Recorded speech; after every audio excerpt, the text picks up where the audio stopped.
মসজিদ হ্যায় একেবারে সাত আসমান পর্যন্ত মসজিদ হুররে মুখতারের মধ্যে এই মসলাটি আপনার বর্ণিত হয়েছে। খোদার ঘর মসজিদ প্রবেশ করবেন কেমন করে, মসলা কি বলতেছে দেখুন।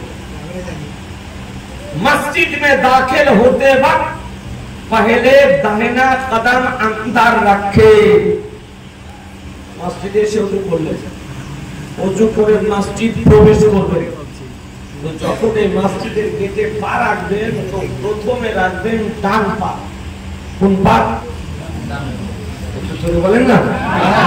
ডান পা প্রথমে মসজিদে দেবেন ডান পা, তারপরে রাখবেন এই ডান কদম রেখে আপনি দোয়াটা পড়বেন, আল্লাহুম্মা ফতাহলি আবওয়াবা রাহমাতিকা, আবওয়াবা রাহমাতিকা।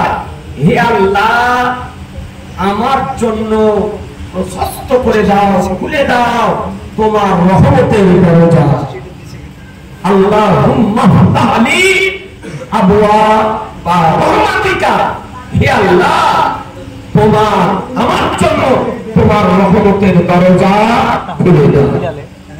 তাহলে প্রবেশ করার সময় মসজিদে দিবেন প্রথমে ডান পা।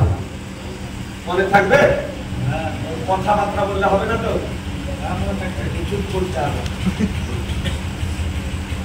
মনে থাকবে না? এরপরে मस्जिद से निकलते वक्त पहले बाया कदम वहां रखे और मस्जिद থেকে যখন নামাজ পড়ে বের হবেন তখন প্রথমে রাখবেন। তো মসজিদে নামাজ পড়ার পর যখন বের হবে তখন বাইরে প্রথমে রাখবেন বাম পা। কোন পা? বাম পা। পরে আজি জানে মোহতারাম, এবং কি বলবেন? আল্লাহুম্মা ইন্নী আসআলুকা মিন ফাদলিকা। এই দোয়াটা পড়বেন।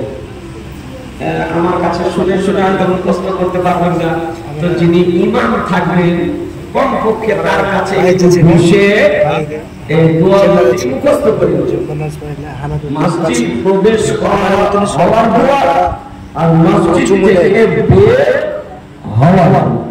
আল্লাহুম্মা ইন্নী আসআলুকা মিন ফাদলিকা।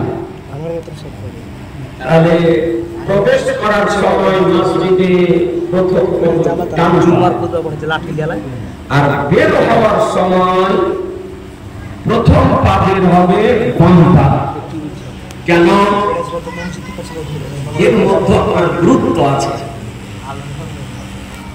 যে বাম পা অপেক্ষা ডান পায়ের উপরে ভরটা আপনার বেশি আসে।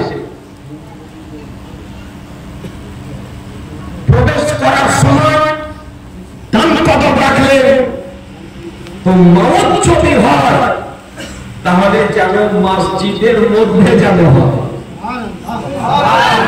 আপনি সামনের দিকে যখন মওত হবে ডান পায়ে ভরটা বেশি থাকে, সেই দিকে ঘুরে আপনি যাবেন।